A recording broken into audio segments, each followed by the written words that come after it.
Hey everybody, I'm DJ Sixsmith. You're watching The Sit Down. Michael Imperioli here with us, talking Sopranos, his brand new podcast. What's up, man? How are you?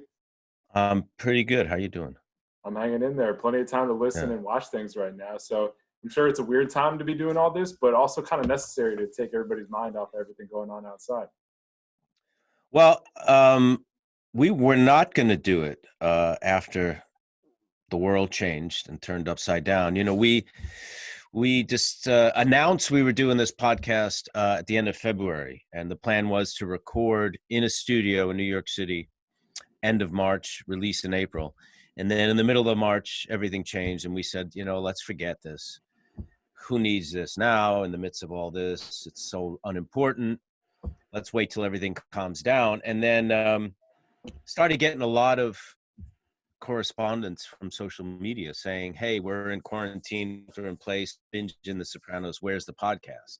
Like a lot of fans.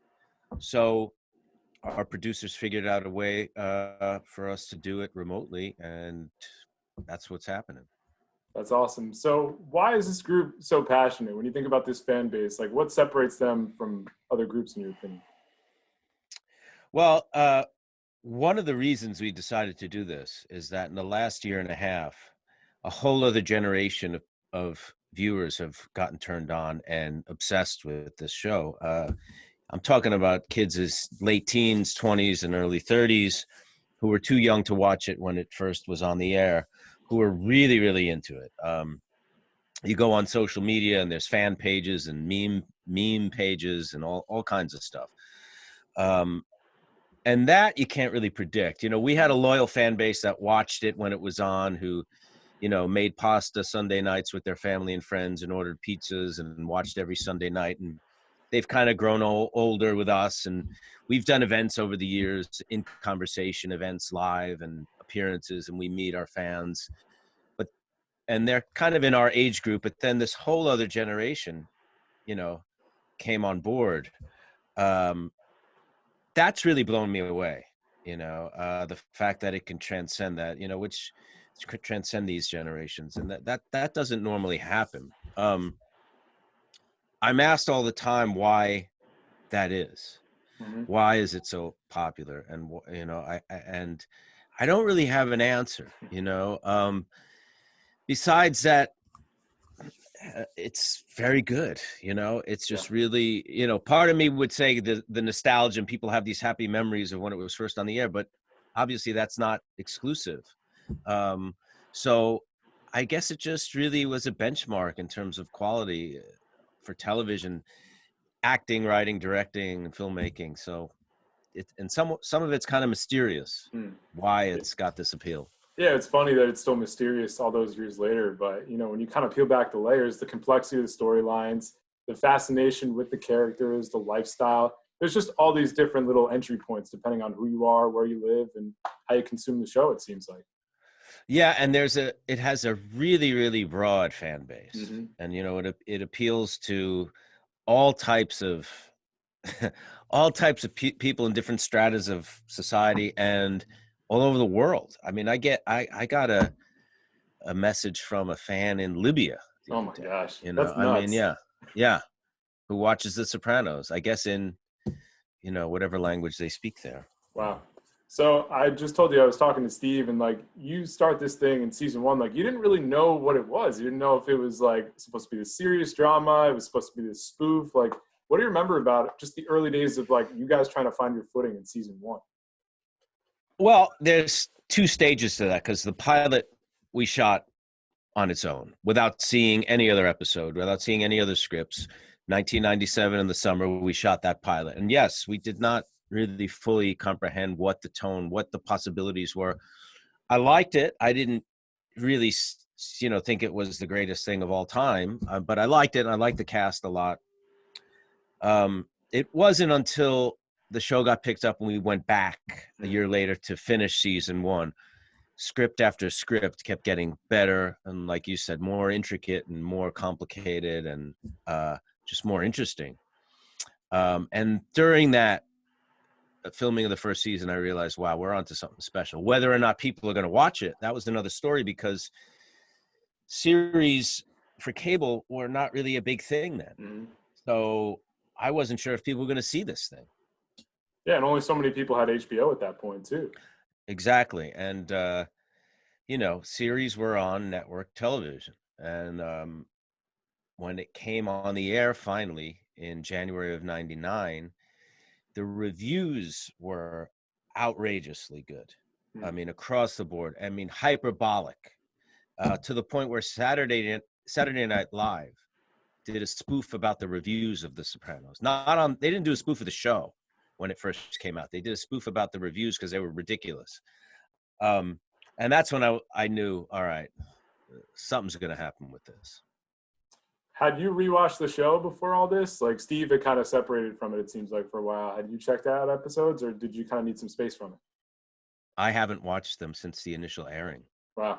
So that was another decision, a thing that influenced my decision to do a podcast was like, okay, it's an opportunity to really revisit this with distance and, the benefit of hindsight. And that I like that idea. So I'm reliving it with the fans at the same time. That's kind of fun. Yeah, I think rewatches are fascinating for a number of different reasons. So where you guys are at right now with season 1, like what pops out to you the most that maybe you didn't realize in the moment with all this? How much we've aged, how cruel the years have been in terms of that. Be honest, it's very bittersweet.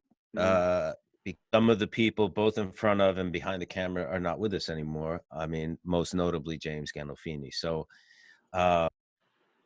it's more sweet than bitter, I'll say, because there's so many pleasant memories. But it's a little bit hard as well. Yeah, from everything I've heard people talk about James, just this incredible man, amazing actor. What are the stories you love to tell? Because you spent so much time with him. So Steve's telling the story about like James is handing out the checks when he gets his new deal with The Sopranos. But like, what are the stories that pop to mind for you? I mean, the first day I shot with him, I think it was the first day of the pilot, or my first day on the pilot. I didn't know him. I knew a lot of the other actors from acting school, from plays and independent movies and Goodfellas and stuff. I didn't know Jim, and I didn't know his work really. And my first scene, I had to drive him. And that was Christopher's job, basically. But Michael didn't know how to drive. So that was, but I didn't tell anybody that because I thought it would affect my getting hired. And I smashed the car during a take, and pretty badly. And I thought, I'm dead. I'm gonna get fired. I mean, this guy's the star of the show. He probably thinks I'm an idiot. And the airbags popped. It was just kind of a mess, and he just started cracking up laughing. And I knew from then on that things were going to be okay, and we were going to get along. And we spent a lot of time offset too. We hung out a lot. A bunch of us did, and there are a lot of happy memories. And we just, I think, when you're with people you like, and you have a big success, it even bonds you even more in a sense, because you're experiencing this, the world kind of taking notice together. And that was really fun. Yeah, I mean, so much of the show is about family, and the fact that you guys had this extended family off camera, I'm sure made things even better. Yeah, I always say shooting The Sopranos was like how I grew up, which was you'd walk out of your house, walk down the corner, and hang out with your friends every day. That's what it was like. And it's not usually like that. Yeah, no question. So when do you feel like the show really started to pick up steam? Like, when did you start walking around and people recognizing you? Like, when does everything sort of shift? That's a good question. I think it was when they put up the billboard in Times Square. That was, Which was when? Which season? I think for season 1, I think 99, if I'm not mistaken. And then there was an ad campaign where they took over subway cars, with ads, with individual ads of the characters. And I walked in the subway and there was a big picture of me and that was kind of bizarre.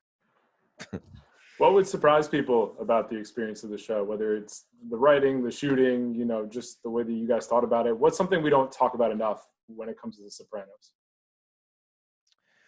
Um, that's a really good question. I think one of the things that they did really well on the show, especially the end, because the experience of watching the show, you kind of grow to love these Hmm. guys, and particularly Tony and the women as well, and everybody. Um, and towards the end, things get very dark. Yeah. Adriana is killed off, and Christopher gets killed by Tony, and I think what they did really well was show that, look, at the end of the day, there are some serious karmic debts to pay for these sins. It's not all, giggles and pasta and great music. There's also a lot of suffering as a result of these bargains that are made. What was the hardest part for you in terms of walking away from the show? Not being able to see everybody all the time. That was one of the things when someone would get killed off the show. Uh, you knew you weren't going to be seeing them at work the next day. Hmm. And that was the sad part. You mentioned Goodfellas before. What are some favorite memories that come to mind for you with that one? Um, well, that for me, I think I was about 23 when I shot that movie, and I had done very little in film, just tiny little roles in 3 movies, 2 of which were very indie movies. And I'd done a lot of theater, but I've been trying to get work for a while. Like, so for an Italian American actor who grew up in New York, for me, that was like being from the minors up into the Yankee in the World Hmm. Series. I mean, literally, it was on that level. And I remember it as so positive because Scorsese and the other actors, they treated me like I belonged there. Hmm. And my first experience in film, which was a year before, I was the exact opposite. And Wow. the director really was overwhelmed and didn't have a lot of time to give me attention and or patience, and it was not a good experience. But these guys who were my heroes and at the top of the craft, made me feel like an actor and that I belonged there 100%. So that was really important to me. That's really cool. What are some other ones that stick out to you? Because you've had this whole career of doing all these different things. What else stands out the most? Here, you mean Yeah. overall? Yeah. Overall. Um, I mean, The Sopranos was such a big part of my life because it really spanned 10 years. Yeah. We shot the pilot in 97, and the last episode aired in 2007. So there's a lot of, going to the Emmys was a big deal to all of a sudden be recognized as an important part of that community, and your peers, that was kind of a big deal. Um, Hanging with the Rolling Stones when they were on in 2002, that was like being invited to spend time with them, and particularly Ron Wood and Keith Richards. That was a real thrill. That must have been Um, insane. yeah, yeah, it was. Um, you know, uh, Having your heroes acknowledge your work and like it is an interesting trip, to be honest. Yeah, no doubt about it. Well, I'm really looking forward to checking out the pod. Michael, thanks so much for coming on today, and we'll talk to you down the road. All right. Thank you for having me.